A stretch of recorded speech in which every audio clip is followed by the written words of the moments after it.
Sometimes you wonder what the Chinese teams are thinking. In this episode, Crystal's Dota analyzes a coach from Vici Gaming. His name is Mikasa, and what he thinks of the new meta, how Chinese teams are preparing, and what he actually feels about the rest of the Dota international scene.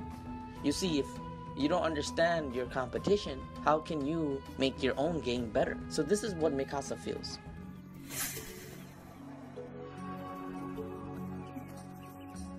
When Mikasa was asked, which Western teams do you fear the most?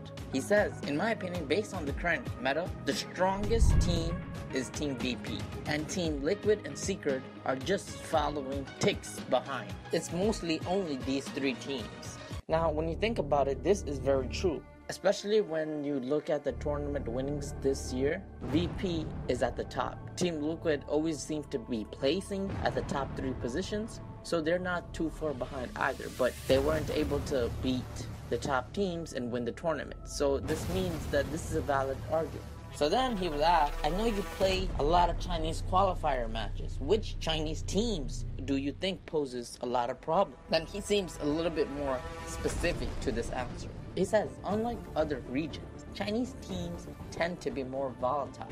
Volatile or volatility means that it goes up and down very suddenly. He says that many of these Chinese teams are unstable, especially in terms of performance these days. 几个队伍都实力比较接近吧，可能会根据一些版本改变，然后会有一些队伍会有状态起伏。比如我们队之前的。Due to the current meta, teams that used to be weaker become suddenly strong in a matter of days.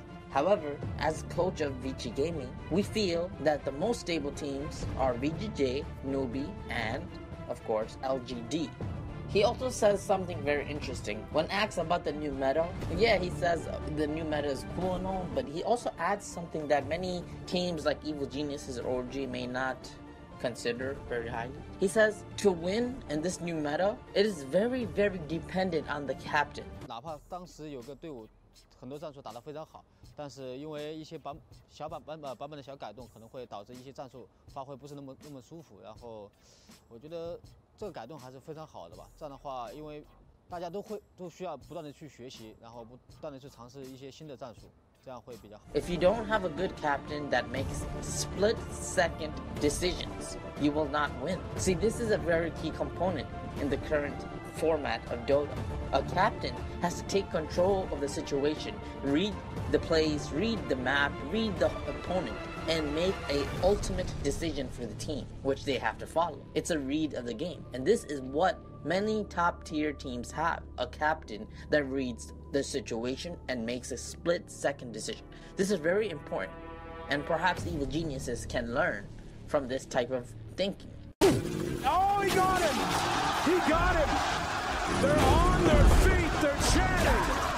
All it took was one fountain hook. You see, as North American fans, as the Westerners, we sometimes think that it's only us that's suffering, but in fact, the entirety of Dota is adjusting and they're also suffering. So if you think about it, on the long run, everybody has a chance at TI8, especially with these new patches. Also, there might be underdog surprises at TI8 because of these drastic changes. Certain heroes might have the advantage that they previously did not. When you take everything into consideration, TI8 looks to be completely different than all other internationals in the past. This is because of the new patch format. What do you guys think? How do you feel about Chinese Dota impacting the rest of the world? How do you feel about Chinese people and how they think about Dota? With that being said, this is Crystal's Dota out.